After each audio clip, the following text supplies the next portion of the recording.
Okay, so whenever you're driving a truck, a moving truck, you want to think a couple steps ahead. So whenever I parked here, that blue car was not there. So I had plenty of space that if I needed to back up and then pull off.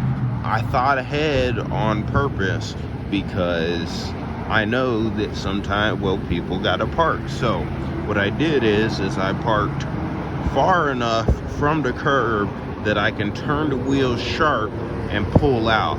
It's the same way with whether you're going into a residential neighborhood or something. You got low hanging trees, etc. You got to think ahead of time.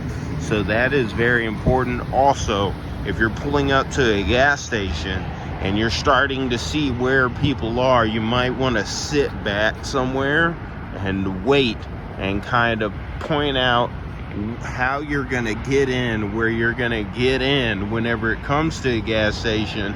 And then also, it's just as equally important how you're going to get out, especially if you have a bigger truck and if you have a trailer that you're pulling behind, because backing up becomes more difficult, etc., etc. With these things, you gotta think 2-3 steps ahead.